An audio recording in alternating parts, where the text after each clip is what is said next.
Good afternoon, students. Welcome to BBPS e-learning classes. In my previous video, I had explained page number 128 to 133, lesson 14.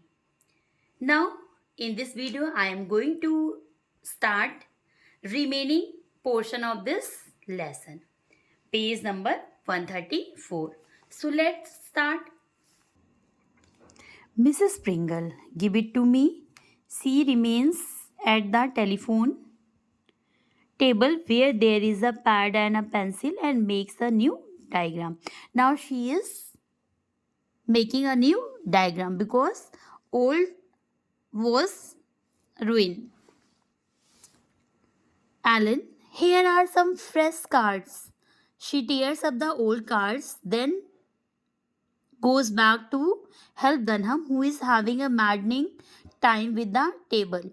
Dunham, who is trying to trying to arrange table. Mrs. Pringle, what a mess. I spent hours over that diagram. She had spent hours for that diagram, for that sitting plan. So much depends upon having guests seated harmoniously. It means comfortable. There's a front door bell, Dunham. I told Annie to answer it for you. Now she said there was a bell.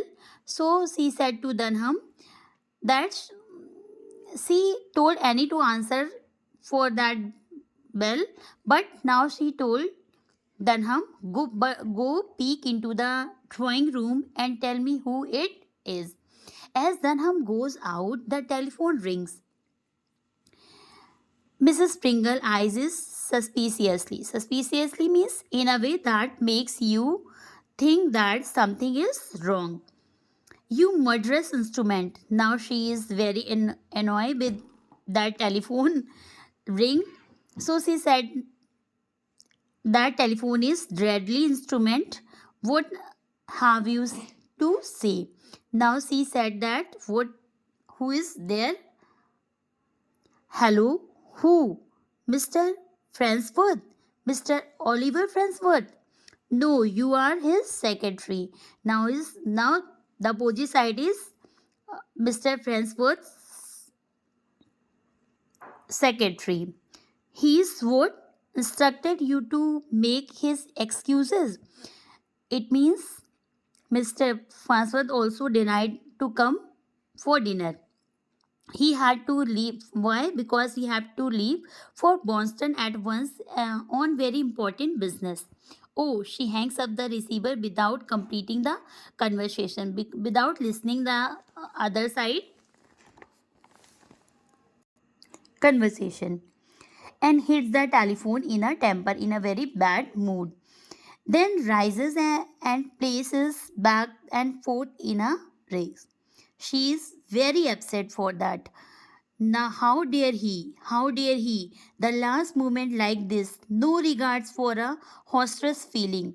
Now she said to herself that how could he do this? How could he deny it?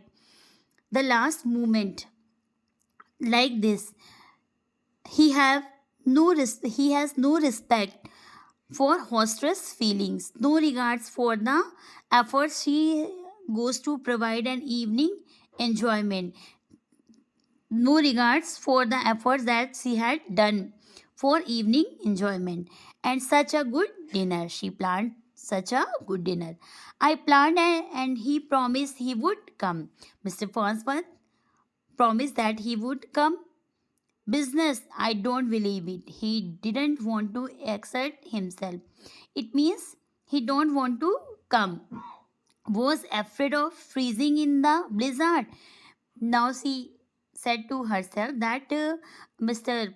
Fransworth is afraid of blizzard, the snowy storm. As if he didn't have half a dozen limousine to carry him to the limousine is a a big car to carry him to the door. Selfishness, downright rudeness. Now she is very upset with Mr. Fransworth. And what millions? Just a match for you, Ellen. And I was bound you should meet him and sit next to him at the table.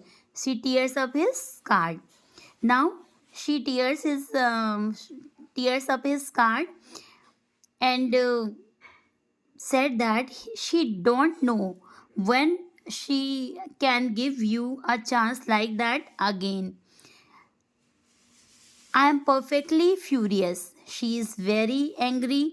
I will never speak to him again. I won't be treated that way. It means she will not invite him like this. Alan timidly. Perhaps he really did have business and was called away timidly, politely. And Alan said, maybe uh, he having business meeting and was called away. Mrs. Pringle, not hearing her. And I, one of the most important hostess in this city. People clamoring, clamoring is to demand something loudly to receive my invitation. People are very eager to receive her invitations. All my affairs are a success. All her invitations, parties are a success. I insist that they shall be. I can't bear a failure. What was the failure? Because guests are not coming. I won't have a failure. He was my most important guest, Mr. Fensworth. He is such a man of man, so important financially. Every other man considers it an honor to meet him because he is millionaire. He is very rich. That's why every man considered it an honor to meet him. And now not coming. I am furious. Means she is very angry, very angry. It's all his. It's all this horrid blizzard. Why he is not coming? According to Mrs. Pringle, because of storm. Alan, now I will have to stay away from the table. His not coming makes us 13 again. Now she is asking that they are 13 again. Mrs. Pringle, in a temper, in a bad mood, go to bed, go up to the nursery. I will send you milk and crackers. Now she is very angry to her daughter also. So she said that now she is asking again and again, should I sit with 13 and all these things. That's why she tells that go to bed, Alan. But mother, it's not my fault that he had business out of town. Now Ellen replied that that is not her fault. Mr. Fransford denied. Mrs. Pringle, yes, it is. If you are pack up a bit and not be so timid. Timid means so polite. And make something to of yourself. Pack up means to be lovely and animated, attractive, and make something of yourself. He would hear about your attraction and from other men and be curious to meet you for himself. Now she thought that it is Alan's fault. Why? Because she is not attractive, so attractive that Mr. Fransworth, after hearing the meeting of her, she is not curious. Sorry, he is not curious. Oh, what's a family? I have no one to help me ambitious with my ambitions. Go to bed. I certainly won't sit down to 13. Go to bed. Go out of my sight. Now she is very angry to Alan, and she said that go to the bed, and I don't want to sit with 13. Dunham enters from left. Dunham. It was Mr. Morgan, madam. Now Mr. Morgan has come. Mrs. Pringle. Mr. Morgan, but I telephoned his maid to tell him not to come. Dunham. He couldn't have received the second message, madam, for I heard him explaining to Mr. Pringle how happy he was to receive your telephone invitation. It means he couldn't have received the second message, and he is very happy to receive telephone invitation. Alan, that's make you 13 again, unless you don't want me to go to bed. Now Alan said that if I will be not there, then you will be again 13. Mrs. Springer, of course I don't want you to go to bed. We are back to where we started, 14 Dunham. Now the guests and hosts are 14. Dunham, I will get the cocktails ready, madam. Annie told me there were several motors making their way through the snow. It's late now and cook's swearing about the dinner getting too dry. The telephone rings. Alan jumps. Now again there is a telephone rings. Dunham said that cocktail ready, madam. All the necessary things that is prepared. Alan, I won't answer it because they all afraid to listen telephone. Mrs. Pringle, I should say not hello. What is it? Sharply, yes, yes. Mrs. Tupper. Now it's Mrs. Tupper's call. Yes, Mrs. Tupper, but now you must come. We are prepared for you. Yes, for 8 of you. Yeah, she is telling that she had prepared all all 8 of Mrs. Tupper. Your daughter told my daughter about your house guests, and we are delighted. We are very happy to have them. But now we are set for you. But every plate is set. But your daughter was quite right. It wasn't an imposition. Imposition, a forceful arrangement. It's not a forceful arrangement. It's we are very happy to invite you at all, but you must come now. Of course, my daughter had authority to invite the guests. It means Alan was inviting them in behalf of Mrs. Pringle. Oh, 8 isn't at all a big number. There is room, the table is all set. But I beg of you, but my dear, you are not imposing. Oh,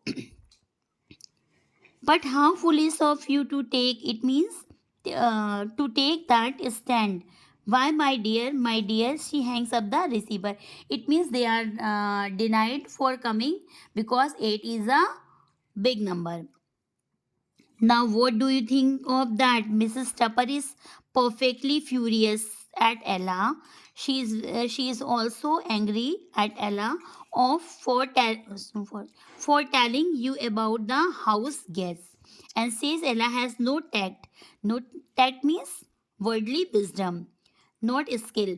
That nothing would induce. Induce means pursued her to bring 8. When we invited 6, so she is leaving Ella and Henry at home. They are coming only 6 members. Only 6 are coming. Remove 2 plates, Dunham. We are 12 after all. Again they are 12. Alan, but if you leave it 12, father can't sit at the end. Same problem where they start from where they started. Mrs. Pringle, exhausted, harassed, angry, tempestuous. She is very, very disappointed and very angry. I shall go mad. Now she said that she is she is going to mad. I will never entertain again. It means she is not going to give uh, or arrange party. Never, never people ought to know whether they are coming or not. But they accept the and regret and accept. They drive me wild.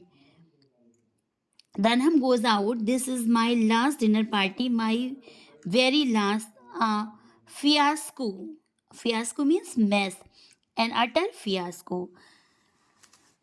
There is very hodgepodge because someone is coming, someone is denying.